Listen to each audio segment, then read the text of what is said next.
chi gyd. Jane Powell ydw i, fi'n byw ger Aberystwyth a fi'n gydlynydd gyda adfywio Cymru. I'm Jane Powell and I'm a freelance coordinator with Renew Wales.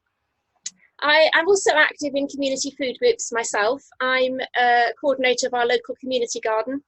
I'm also a volunteer with ABBA Food Surplus, who we'll be hearing from later. So I'm somebody who is very involved on the ground. But I'm also nationally, I'm the coordinator of the Wales Food Manifesto and the Wales Real Food and Farming Conference. And I've been really interested in how this vibrant activity on the ground can be translated into national action. And Renew's brief is to work with community groups in order to build a response to climate change. So Renew is about mentoring and supporting community groups, sharing knowledge.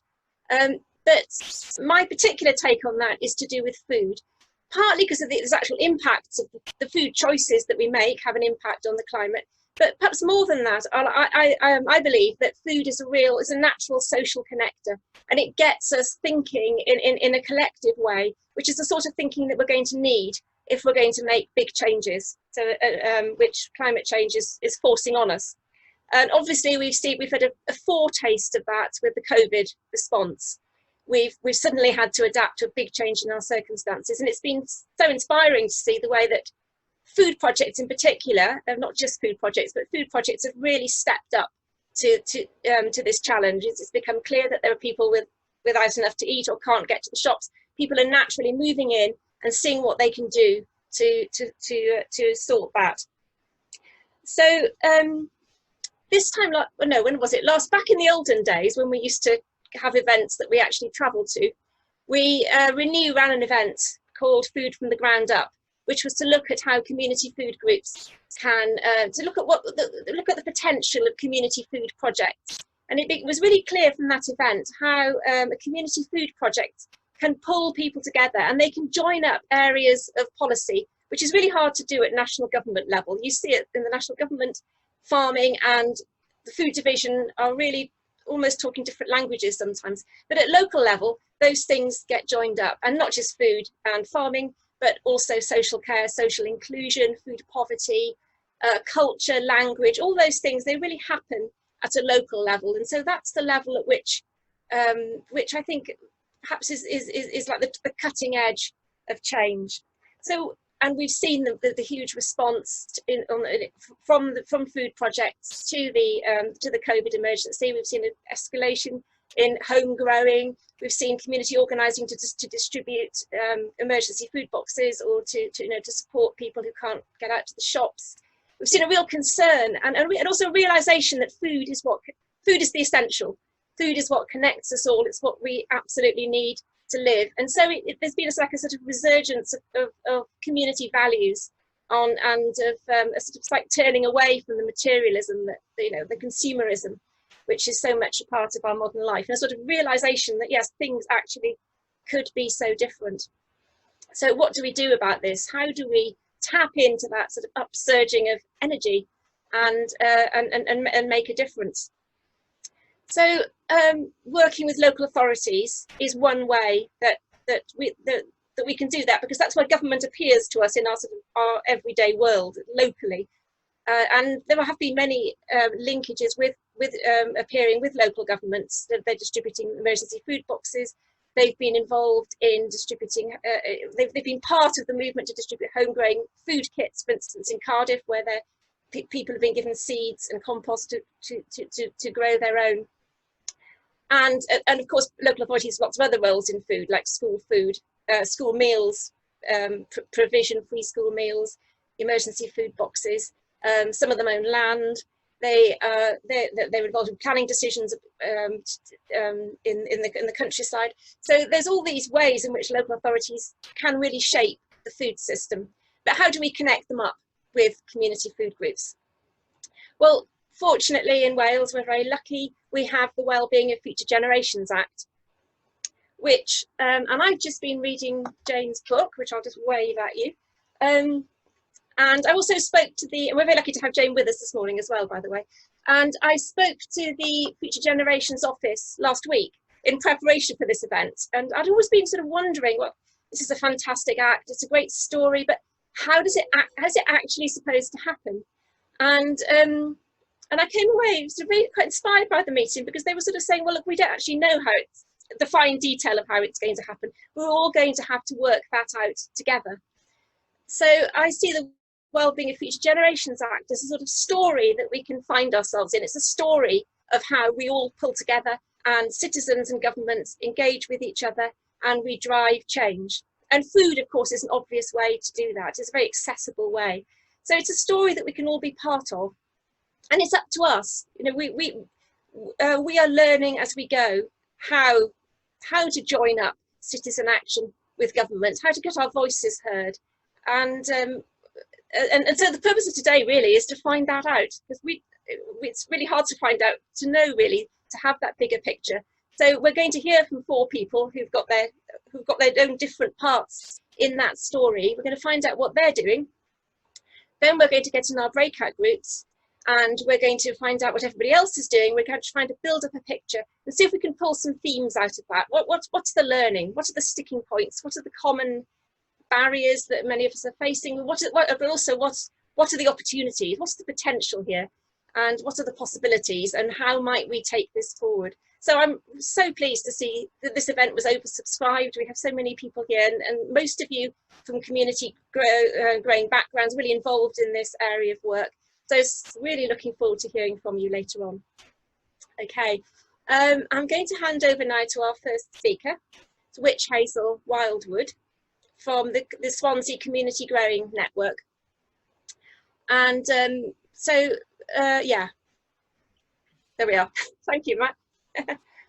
Hello everyone, lovely to see such a great turnout.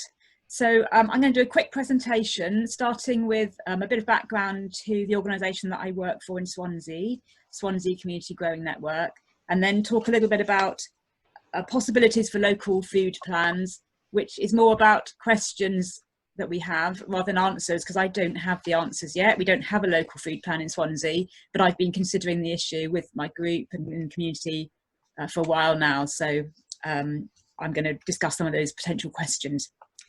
So the group I'm involved with, and also Philip McDonnell, who's here today, we are part of Swansea Community Growing Network. This is a network of over 150 members who are individuals and also projects, growing spaces, allotments, church gardens, park gardens, any kind of food growing space, and people who are interested in that in Swansea. We have a Facebook page with lots of followers, and we have a Facebook group with another 150 people, some of whom are different to the other list of members that we have. So quite a wide range of people now involved. We emerged in 2011, initially as Community Gardens and Edible Land in Swansea. This was an initial project supported by Swansea Environment Forum, by what was then the Federation of Community Farms and Gardens, but is now Social Farms and Gardens, and also obviously City and County of Swansea, our local authority. And so the beginnings of our network was started then. We had a talk by Harvest Brighton and Hove to inspire us. And in 2012, we actually established the network as a separate entity to the council, but working in partnership with the council. And we had 2 task groups at that point. We had a grassroots kind of action group, and we had a strategy group. And the strategy group was kind of led by our community growing team that was set up by the council, and gave that team was able to give out funds through Grow Local money to projects. So a lot of projects were supported and set up as a result of that team. We were formally constituted in 2014, so it took 3 years to kind of that process of talking amongst people, amongst each other, to get to the point we got to. And we got our first grant in 2015, where we got money to do events and training and a project support worker, which was me. So I've been working since the last 5 years as project support worker, very part-time, just the most half a day a week, supporting the project. Unfortunately, during those 5 years, the council has disbanded the community growing teams. We don't have one anymore. So there is nobody in the council supporting food growing apart from the basic allotment staff and the usual council hygiene and food strategy and things that they have to do, statutory things they have to do. We have an elected management committee, and the representatives are primarily from local food growing groups and other interested people, and we meet a few times a year to plan. We've currently got an Awards for All grant that we were using to set up events, and obviously that kind of ground to a halt with COVID. So I've been supporting people with guidelines and support for how to keep growing, safe ways of working and that kind of thing in the meantime. And we're hoping to now run a couple of online events instead of the public gatherings we were hoping to have. So that's the network. And then through that network, we also look at food resilience, you know, and thinking about growing in the area. So I would say that Swansea has been very strong on supporting community growing lately, and hasn't been very good at thinking about our wider food resilience network. However, as many of you will have found in your local areas during COVID, that has kind of come up very interestingly, the way that communities have worked together in a wonderful way to support each other, local organisations supplying food to people, helping people who are in lockdown, but also just generally supplying local people better with food. So I've certainly seen that in our local area, that the local shops have been outstanding, really. And so I think this is a really excellent time to be able to build on that. So how does a local food plan help our local area? Like, why would we want to have some kind of local food plan? And I think some of the reasons are, one, food resilience. So it ensures a constant and sufficient supply of food in our local area. I feel that with Brexit and with this, this pandemic, we've seen how important that food resilience is, and there's still quite a question over how well we're going to be able to continue supplying food as time goes on, because of the lockdown and because and with changes in our food partnerships due to Brexit. So I think it's really important that we start getting some strategy down to deal with all this. Having a local food network helps us adapt better to local conditions. It makes us less reliant on imports, and ensures our future food. So food resilience is the key reason. Also, having local food plan means that we can rely further on fresh local food rather than bringing in food, so less food miles, lower carbon, fresher, healthier food, drawing on the local culture, so celebrating and drawing on Welsh culture and local culture, and helping to address inequality. Another key thing about a local food plan is that it supports the local economy better. Obviously, as we know, if we're relying on supermarkets and big retailers, you spend your pound and the money goes straight out of your local economy.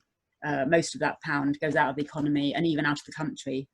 And if we spend our pound locally, it goes round 7 times before it leaves the local economy. So it strengthens our local economy, keeps the money local, provides local jobs, strengthens our community, and keeps our food local and our money local. And obviously the environment is another factor.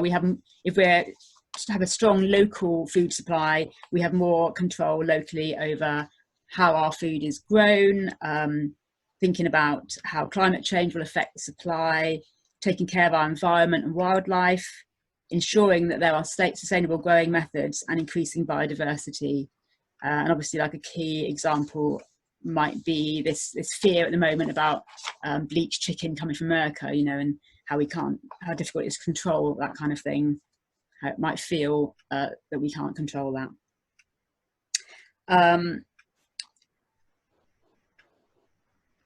So as I said, I think that the current lockdown has really highlighted how there's been an increased community interest in local food supply, and how we have developed new supply chains in many areas and new partnerships which can now be built on. So now I come to kind of like, how do we do all this? What could we do? How would Swansea or any area build on this? How can we take this forward? So the first thing might be to think about the priorities that we want to support. So we could support local food growing and supply. So not just the food growing, but also producers and makers of food, suppliers of food locally. We could think about going from a health angle. We could have a priority around poverty and well-being, reducing waste, education, climate change. So it might be that we want to include all those things, but it might be that we think, well, where could we start? Perhaps we could start with the areas that are strongest at the moment. And how might we begin that? What might the format look like? And so I've looked at different areas to see what other people are doing. And so here are some of the options. We could have a ground up task group set up to start the process. It might be that the whole process was started by the local authority. And in fact, in Swansea, that did happen at one point, that there was going to be a university and local authority initiated sort of food thing, and we had a charter and there was a meeting, and it seemed to fizzle out and didn't really happen. It could be that you have a food council set up or some kind of food partnership. It could be that you join Sustainable Food Places, who oversee, they were called Sustainable Food Cities, and they oversee food networks and local food sort of growing and links in different areas of the UK. It could be that you have a place, an actual hub, a food hub where people come and get food, where things happen from that central space. It could be that could be how you start off. It could be that you start off on social media and have maybe like a website of local food suppliers, or you use Facebook group or forum to start the process. And you could have something like, so in Crickhowell, they have the Our Food website, which is being rolled out and could be used by other places. So that's kind of very interesting. And then also there's the thought about, well, who do you involve in this? And obviously how you've decided to start up might affect that. But possibilities include the local authority, as we're talking about today, bringing in the health board, food suppliers and growers, farmers and community growers, bringing in poverty action groups or food banks, people involved in food waste, universities. You could bring in environmental groups, soil association, and also, housing and things like that. So there's, a whole sort of range of people we can partner up with, depending on how we decide this thing should move forward. And I think linking with other groups and learning is really important. And I think in Wales there is a move to try and learn from each other in this process that we're doing right now. And so I'd just like to finish really with, I looked at all this and I thought, well, how would we start in Swansea? And maybe, as I said, we might start with what's going well, what's the strongest. So a permaculture principle would be starting at your own back door. What's the most sort of, what's happening well already? And I think that the food growing is happening well already, and the local networks are now happening well. So that might be the place where we might choose to start.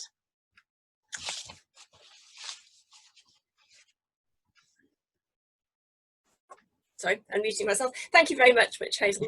That was a really good introduction, sort of sets it all out really nicely. Our next speaker is Heather McClure.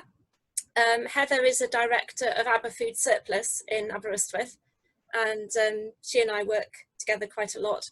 It was set up as an organisation to distribute supermarket surplus food, but it's branching out into all sorts of other areas, and Heather and I are talking about doing a food council in Aberystwyth. So this topic of this meeting is really relevant to us. So I'm going to hand over to Heather. Thank you. Hello, thank you for today, Jane, and thank you for inviting me along to talk at this event. So yeah, I'm Heather, one of the founders and directors of the Aberfood Surplus project. So Aberfood Surplus, we are a food redistribution group, and we've been working with our local community for about 5 years. And what this means is we're collecting food waste from our local supermarkets, and then we revalue that food by redistributing it within the community in a variety of ways. So today I will start off by just explaining that what we do highlights the value of food surplus, but it also highlights the value of having a thriving food culture and community food culture. And then I'm going to move on and use an example from our past, an example from the present, to show how a food council could really support us, but it could really promote working with our local authorities, and it could be really mutually beneficial for our aims as an organisation to facilitate a more sustainable and resilient community food culture, but also for our local authorities' obligations to the Wellbeing of Future Generations Act. So yeah, hopefully a mutually beneficial relationship that Food Council could foster. But yeah, to start off, I will just highlight, talk about the value of food and community food. So over the last few years, Aber Food Surplus have networked with various charities and community groups in Aberystwyth that we provide food to now, but we've also hosted our own community cafe meals and events. And the feedback we get is that food is a beautiful starting point for conversation. Food is life, and everyone has some kind of interest in it. And we see this firsthand at our cookery workshops and our community cafe events. So having access to community food enables people to try vegetables or herbs, meals, dishes, flavours that they haven't tried before. It allows us to be creative and to learn. And at our events, people can come together and cook together, and they're sharing skills and learning together in the kitchen. And this is also building confidence in our community. And then there's the buzz of attendees coming along and enjoying the food that we serve, or the buzz of volunteers obtaining food safety certificates or recognition from their teammates. And then we'll sit down and have a conversation over a shared surplus meal. And we'll wonder why this food would ever be wasted in the first place, and start asking questions about our food system and where our food comes from. So these types of meals are building community resilience, and they often bring a diverse mix of people together who also learn about each other and themselves. So to me and the team at Food Surplus, these events are encouraging a thriving food culture. There's excitement and there's joy in sharing and eating together. And this is also meeting the goals of being a healthier, more resilient, globally responsible Wales, and of having community cohesion and the goals of the Wellbeing of Future Generations Act. Then there's also our Eco Food Sharing Hub, and this is a place that's non-hierarchical, open to the public, a space of opportunity. It's a space for education and sharing. And we've actually got a waiting list of volunteers who are eager to be involved in the project. And we've got members of the public who are motivated to utilise and engage with the project for a whole host of different reasons. So I see our food hub as a lens into the community. We engage with people who are hungry on different diets for different reasons, people with health complications, whether that's physical, mental, or we engage with activists and enthusiasts, with chefs, with people who just want some company or something to do. We're bringing together older generations and younger generations. We've got a youth group, which is, in my opinion, a really interesting educational opportunity for youths to volunteer in an organisation like ours, maybe more interesting than other opportunities that might be around in a charity shop, for example. So this space is a dynamic and constantly changing space. And as the leader of the project, I actually find it hard to keep up with so much energy that this space cultivates. There's definitely a desire for change and a desire for activism in our community, to do something and to be helpful. So having a thriving community food culture with sustainability at its heart is giving us in Aberystwyth permission to connect with each other, but also to connect with nature 3 times a day when we eat. And that feels really good. I think everyone comes through and they leave feeling really good. So that's just explaining the thriving food culture that I think that the project promotes. But now I'll just move on to share an example from the past about how a food council could support our project. So Aber Food Surplus used to collaborate with the Centre for Adults with Learning Difficulties. So we'd work with the clients who attended the centre, and together we'd chop and prepare a 2 or 3 course meal. So that would be for staff and for clients. It would bring everyone together to enjoy the meal. And this came about after the centre had received repeated cuts in their lunch budget. The project was beautiful and the clients loved it and all really enjoyed cooking there. And the smiles on everyone's faces as they came and tried new meals was really lovely to see. And it was noted that these meals were the healthiest and most nutritious meal of the week for some of the clients. Then there was a change of management in the centre, and we were disheartened that the new manager also had to face more cuts. That meant they were unable to maintain the food hygiene rating in the kitchen. And then the council started asking us to hire the kitchen to provide the lunches. And along with this, they closed the kitchen and the lunches ended. Now, I think a food council would have been able to broker that relationship, and it would have been able to explore the steps forward so the centre didn't have to close their kitchen and then lose their lunch services again. And we then felt sort of disheartened. We felt we were filling the gaps of a statutory service and we were undervalued and now expecting to pay for what we do. Whereas we could have had a teamwork approach with the support of a food council to sort of enable a sustainable and ongoing healthy lunch service for the clients. I think it was definitely possible and definitely still is. So yeah, then that's an example of the past where I think that could have been a really useful support mechanism.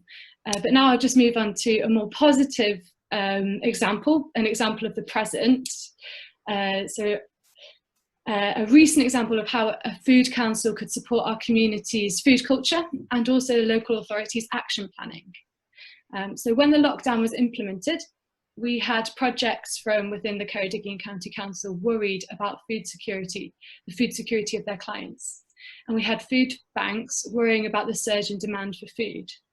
And we were turned to as a solution or a beacon of food in a desert of panic buying. And we have seen and felt the shake of a threatened food supply because we had no food either. We had hugely vulnerable and varying supplies. And that's why we don't see the food surplus as a solution for poverty. But we knew what could and should we do. You know, these were questions that were raised at the time. What could we do? What should we do? And the Food Council could have really supported us in working that out. And simultaneously, we had a surge in demand for volunteering opportunities and people who were passionately expressing their feelings for good local food and growing more. And I think a food council could have garnered that energy and connected the dots. So community groups like ours are on the ground and we're immersed in people's daily lives, and we can see the cracks in our society, and our team has ideas and vision and energy to respond relatively quickly to them, and to respond sustainably as well, looking into the future for longer term solutions rather than just a food bank emergency relief approach. So we, as a ABBA food surplus organisation, we've had numerous coronavirus responses, like our Pay It Forward box scheme, surplus delivery boxes. But we've also had a response involving a collaboration with the Panglaise Community Gardens to help people get growing. And our eco hubs developed into a weekly seedling swap and a seed library too. So I'm really excited. I think this is a really great opportunity for the volunteers and the team to connect the dots and continue to work with the community and hopefully support and be supported by our local authorities too. So yeah, thank you. I think this is exciting times. Thank you very much, Heather. That was really inspiring, and it is a very inspiring project, I can tell you. Okay, great. We'll be able to pick up some of those themes in the breakout groups later.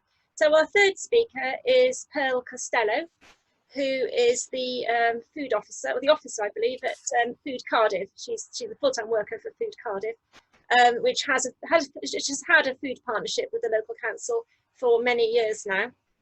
So Pearl will be able to share with us some ideas for how local groups and local authorities can work together effectively. So I'll hand over to Pearl.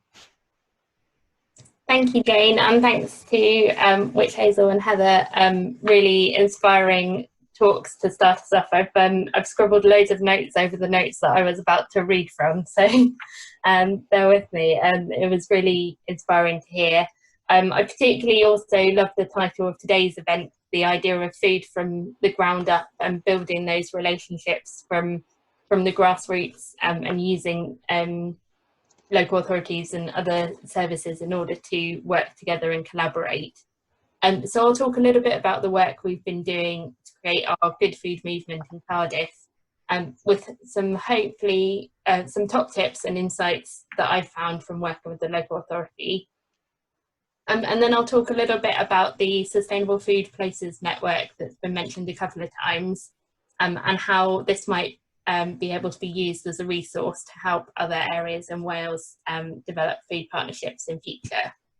So Food Cardiff evolved out of the Food Cardiff Council, which was set up in 2013, I believe, when a few initiatives emerged. So the Public Service Board, or what it was before, I think it was Partnership Service Board, had a food and health steering group that it was working on as part of its health agenda.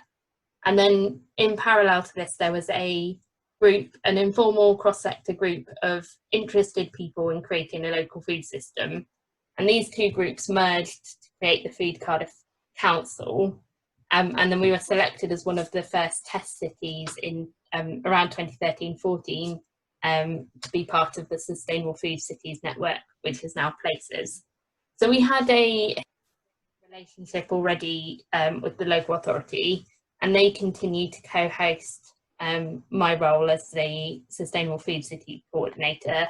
And what this means is that I work in County Hall, or pre-COVID, worked in County Hall a couple of days a month, and I had a Cardiff Council email address that I could use. So there was a kind of element of being involved with the local authority whilst not having to necessarily report directly to them. The role is to facilitate the partnership rather than one partner within the partnership. So as a result of that, we've worked over a number of years to try and develop a better local food system in the city. One of the notes I made from the previous talks was mentioning the building on the strengths and starting off with what's going well, which I think is a really important thing. Cardiff has a number of things on the flip side. For example, we're the takeaway capital of the UK, I think, and the chain restaurant capital of the UK. We've got more chain food outlets than any other city per population. And those are some of the headlines that people outside of Cardiff sometimes see thinking of it, but you only have to scratch the surface to find an amazing array of passionate people, organisations, and charities and businesses who want to be doing more and are proud of what's happening in the city and want to build on that. So that's also where we start from, building from the ground up. So let me see where, I just wanted to highlight an example of this from recent months is the work that we've been doing around the food response. So to COVID-19, so we set up a Food Cardiff is involved in setting up a food response task group using some of our existing contacts from within the council and other third external organisations to facilitate and coordinate that sort of thing that Heather was mentioning around who needs food and how we can get there and what support do community groups need in order to be able to help that.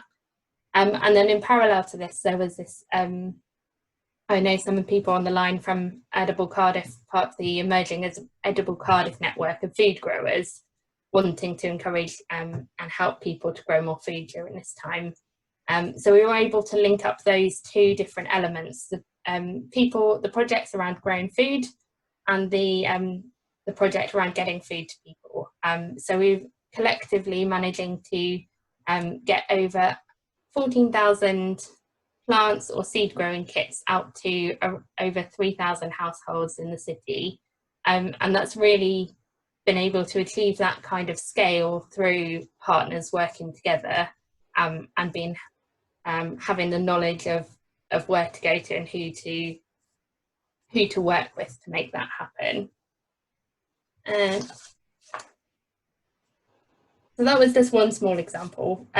I haven't mentioned the food strategy though. So another exciting thing that's been going along over the last few years, developing through the partnership, is for the council to have their own food strategy. So this was published and approved in November 2019, so just at the end of last year, and we're now looking at how we can help implement that. And what I was reminded of this because I'm about to go on to my top tips for working with councils.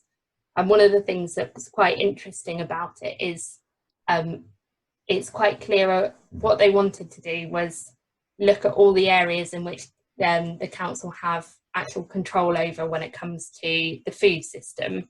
And one of my top tips was sometimes it's not obvious what the council does and doesn't have control over. So I think maybe that would be helpful for people to have a look at. You can see the areas covered in it, and we'll see how the implementation goes. But I am conscious of time. I'll run through some quick fire top tips that I have. The first one probably sounds easier said than done, but is around finding the allies within the local authority. I looked it up this morning. Cardiff Council has 11,000 staff members working for it. And obviously it's a bigger city, but I looked some other stats. Caerphilly has 8,800, Powys has 5,000. So even in areas that aren't cities, there's still a huge number of staff working for the local authority. So it can be really hard finding who and where to go to. There's also a distinction of, do you go to the politicians or do you go to the officers, the staff working in the council? And I think it's obviously going to be different in different contexts, but what I've really found helpful is working directly with officers, especially people who see the benefits and want to help, rather than say going to politicians and then officers being given a load of work that they then have to do, where you could have gone directly in the first place. That's not to say that the politicians aren't important. Obviously, strategically, it can really help. For example, the leader of Cardiff Council said that the council are going to go for a Gold Sustainable Food Places Award, so we're able to then use that as leverage going forward. I have some slides and I can circulate them after of some of the departments that we work with across the council, and I think I listed about 20 before I gave up. So our key contact is within Sustainable Development Unit, so they cover the climate emergency and energy and also food there. And then I've put a note of, again, be mindful of what authorities can and can't do. It doesn't mean you can't ask the questions, but sometimes the answer might be that they're constrained. An example of that might be some of the work we've been doing to try and not promote the Coca-Cola lorry at Christmas. And that has kind of come through the council, whereas actually it's on private land and there's kind of limitations of what the council can do to control that. Like I said, doesn't mean you can't ask the question. It's just useful to kind of have that two-way discussion around it. And related to that, I think where we've found some real success is practical projects that benefit all. And Heather's example of what it could have been in this, in your scenario, I think is a really good example of that. Of if you can have that kind of brokerage through either a food partnership or another mechanism to support joint working, I think that can really help. An example might be the food growing that we had that I mentioned before. There's a practical project where the council could grow the plants, generate a little bit of income from that, and also have a benefit for their communities. Right, I'm going way over now, sorry Jane and everyone. I'm going to say one last thing really. That's fine, it's fine. Thank you. You have 2 minutes. I've got 2 minutes, have I? Amazing, thank you. So we're in what could be a really challenging time at the moment, but I think as people have alluded to, I think we've got an enormous opportunity looking at how we reshape the food system, how we can retain the community spirit that we've seen during this period, and how we can tackle the climate and nature emergency through food.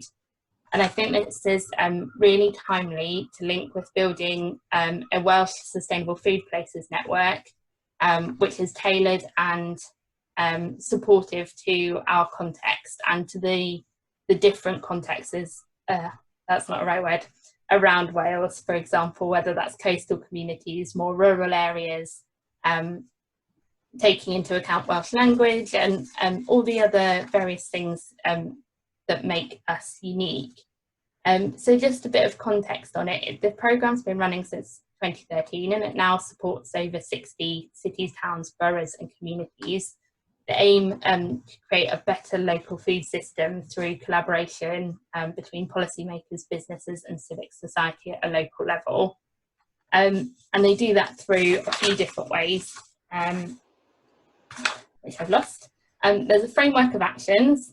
It's flexible to allow local prioritisation, like for example, which Hazel said, is start where your strengths are and recognising that in some areas other elements of the framework will be more important than the others.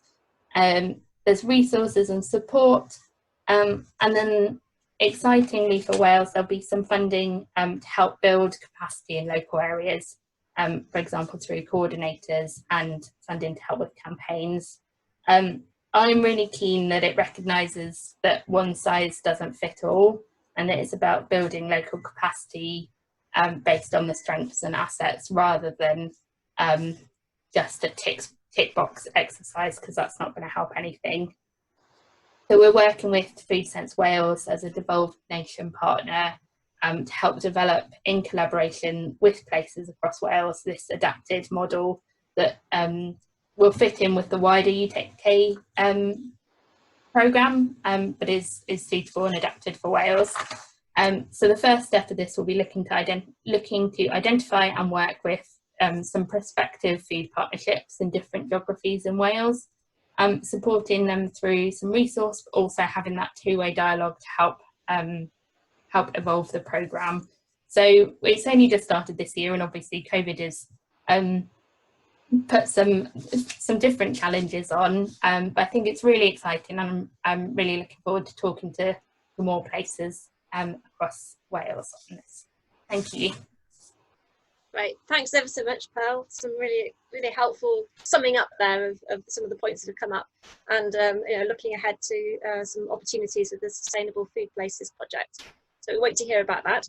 Our final speaker is Desiree Mansfield, who is the food officer at Monmouthshire County Council. So Desiree's very bravely come here to represent the local authority angle on that, and she's doing some very exciting work in Monmouthshire. So can't wait to hear. Desiree. Oh, I don't find it scary at all, and I think that's where we'll open actually, because I am from the Unitary Authority. I'm from Monmouthshire County Council. I probably know most of you anyway, and I hope you know me, and if not, I hope you will in the future. So yeah, I'm the Food Development Officer for Monmouthshire County Council, as Jane kindly said. That's only a new post, but I'm not new to the work that we're pushing forward. So I am all things food. I'm going to cut to the chase because I know I'm on a tight time limit. So I'm not going to go through all the roles, just call it all things food, from sustainable food to supply chains, land management, land access, food banks coordinator at the moment, all things food. So I'm going to leave that lie and we'll pick up questions on that afterwards, I think. So I think what's been highlighted here, I'm very, very quickly going to pick up on a couple of them because many of the things I was going to say have been said. We're not self-sufficient in food. Brexit and COVID's pushed the agenda, as we know. It's difficult times. And Monmouthshire is a rural area, like many other areas in Wales, but we also have the urban areas and pockets of deprivation. Our food banks have gone up, our referrals, with 12.5% of our children are accessing free school meals. We're in harsh times. So I really wanted to focus on probably what the authority can do and why we should work with communities. And that was a question I was posed. And I want to flip it on its head, actually, if I might, because the introduction, Jane, that you gave me was very brave. I don't see it as brave. I see local authorities, local government agencies as part of the picture. But I also think that in the past, we've been seen as hierarchical to a certain extent. But think of the value that we bring, and that's clearly what we can bring to the table. We're currently looking at public procurement within Monmouthshire County Council. I'm not going to tell you too much about the projects, but the one that I did put in the chat earlier on was the data mining project. We're testing it on ourselves, if you like. We've got the funding from Welsh Government, and we're looking at open access data sourcing. So we're sharing data in line with other data projects, because Jane very kindly told me a little bit about another project that's ongoing. But the value that we bring to that is some of that baseline data. We know we need food resilience. We know Brexit and COVID is pushing us forward in different ways, some good, some bad. But what we do need is that underlying data and that information, that knowledge. And something Pearl just said about the trust and understanding who in the local authority you need to speak to, deal with. In Monmouthshire, we work on a nobody gets left behind ethos. So we've got the statutory responsibilities. We don't have huge budgets. And there is often a feeling that the local authority should be doing it.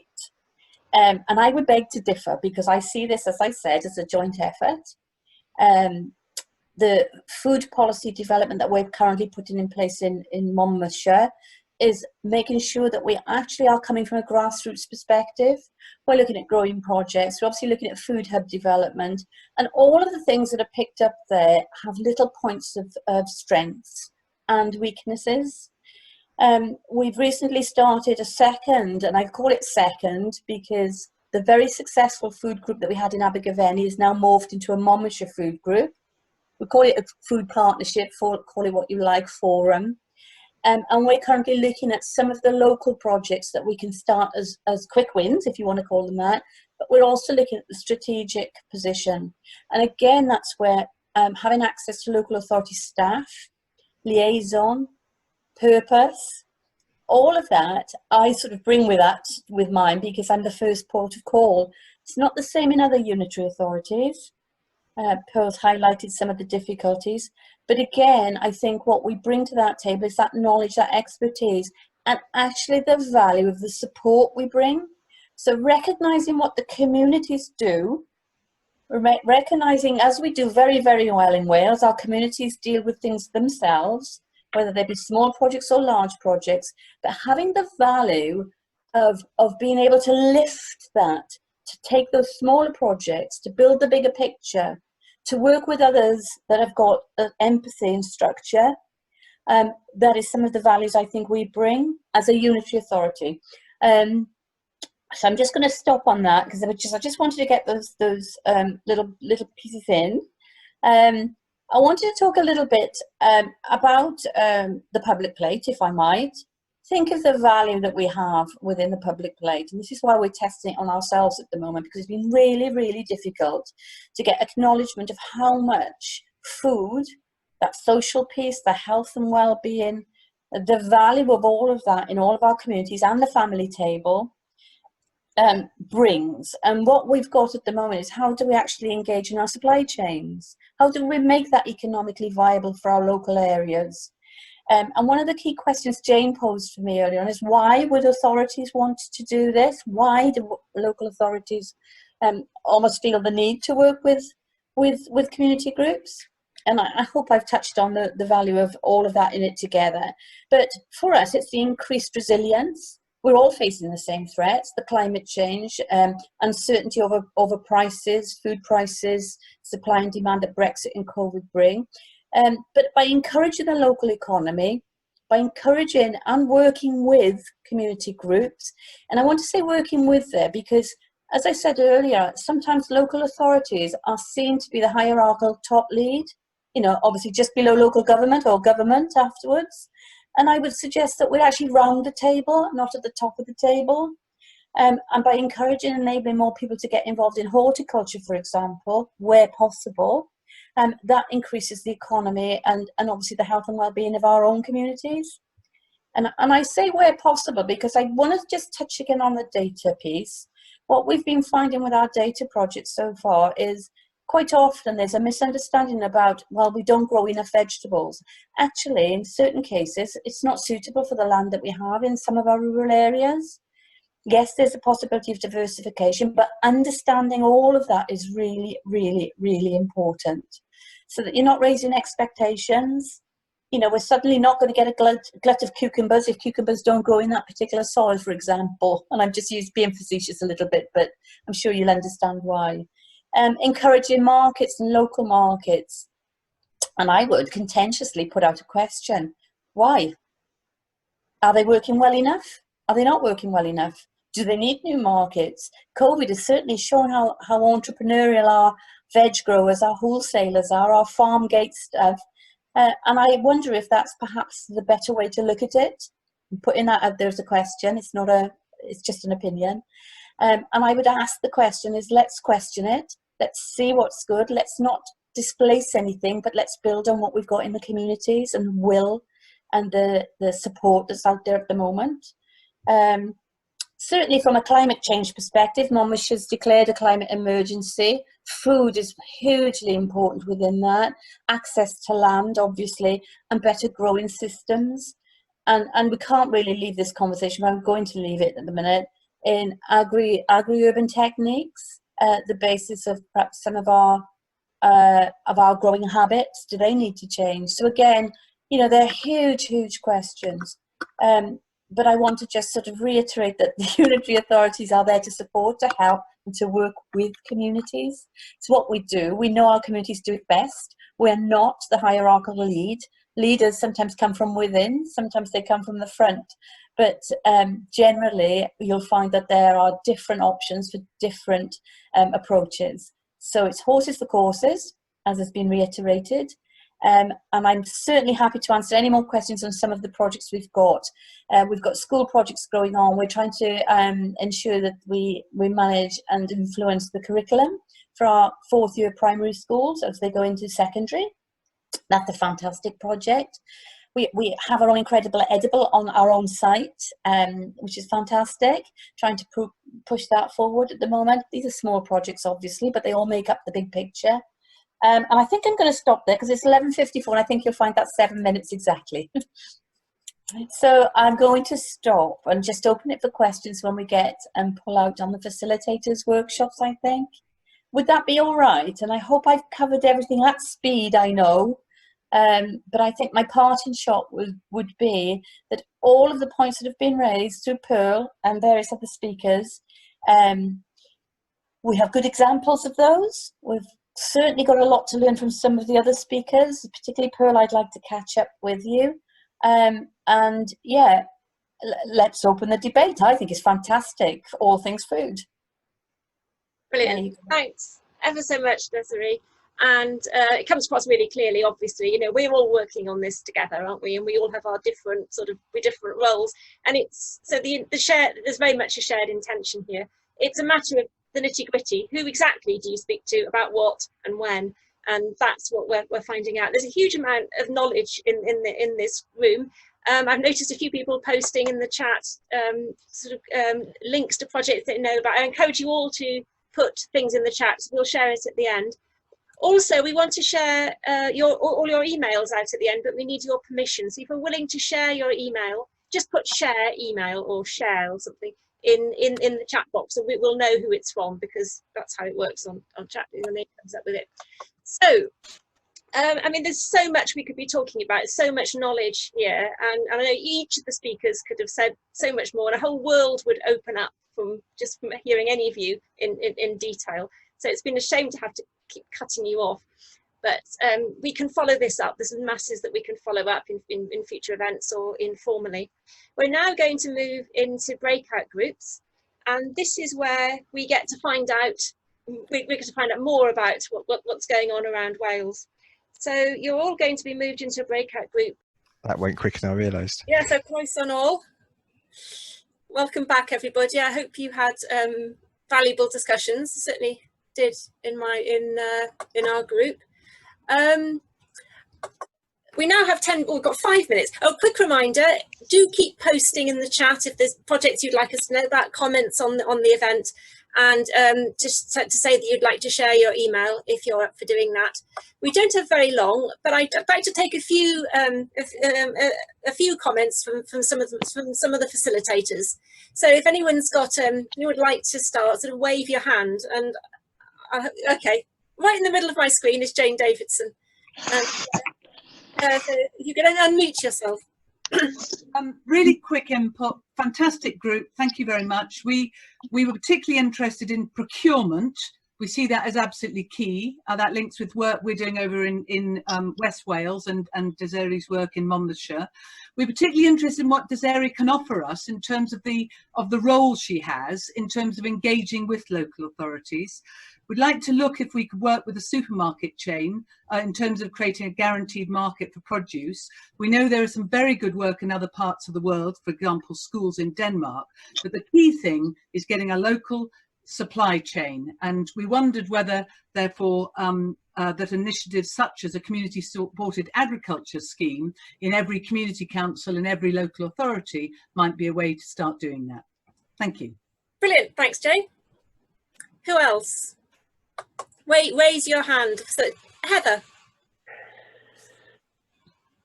Thank you. Yeah, we had a really interesting group. It was highlighted that there's a lot that could be achieved from working with our local authorities. I think because of who was in our group, there was a focus on the potential that land and working with your local authorities to find and secure land could provide. We had some top tips about who to speak to and how to start that relationship, noting that it's often difficult to first form that relationship, but actually talking with your ward members and your town council and starting small and local can get the advocacy and backing to take it up to the local authorities. There was also common difficulties of struggling for time, small groups struggling for time, and also small groups struggling to be heard necessarily in the local authorities, but that would be the benefit of having a local network or a local charter or a local food council that can advocate. For example, 40 or 50 groups was the example of Social Farming Gardens in Cardiff. They've got a network that can advocate for everyone, and that could be a real solution because then that network can have contacts higher up that can link to other contacts and really help move and shake things up. So okay, great. I want to hear some more people. Who else has got their hand up? Phil, you need to unmute yourself. Yeah, thanks. Just like to congratulate Jane Davidson on a product placement there. That is wonderful stuff. But we also had quite a chat about procurement and recognised that there are perhaps some real challenges there in terms of local authorities and larger organisations actually making use of smaller providers and so on. But one other key thing that we raised was as organisations in various places around Wales actually find solutions for or get some success in the processes of dealing with local authorities and things like this, that they share that so that we don't, not everybody's struggling with it. Some people may have successes in one way or another way, and if we share that, we may be able to replicate that elsewhere. Thanks, Phil. I think that's a great point. It's in the chat as well about sharing our expertise, sharing information, sharing the process that we're all going through. And that maybe that's something that Renew could, I hope, can pick up on and do some more work on that side. Because we've just got one more quick share. Somebody who hasn't spoken yet. Is there anybody who hasn't spoken? Dawn, did you want to say something? Yes, we had a mixed group, people who were just starting on the kind of growing food journey and some who were more experienced. There was one group that was having real problems with their local authority who stopped them building a greenhouse and said they need planning permission and they really don't know where they're going, and that they could perhaps this idea of having a facility where people can share experiences, particularly where people are finding that they're coming up against those, you know, very stressful problems with local authorities. Everybody agreed that, you know, you find that one person or maybe a couple of more people who are really, you know, want to make a difference as well in supporting you. And I think that's just about it. There was a bit of a link to food and poverty, you know, and things that you can do for communities in terms of planters where people haven't got gardens. But that was it in a nutshell, really. Okay, great, thanks. Comments here from Lisa. Yes, the Community Land Advisory Service is a nationwide service that may be able to help with some of those queries. So there are networking solutions for quite a lot of this information sharing that perhaps we could be sharing this a bit more effectively. Sam, you can have one super quick comment.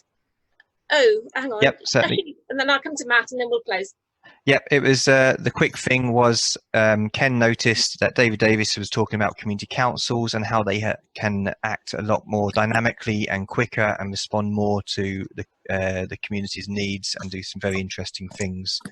And again, re-emphasizing it's sometimes about finding that right person in the officer level who can sort of allow that access and support and promote, and then until the sort of local authority are sort of taking it on board as a overall way in which they could use the systems in which we're suggesting to tackle some of those bigger questions which they are facing right now and don't realise that they're all interconnected.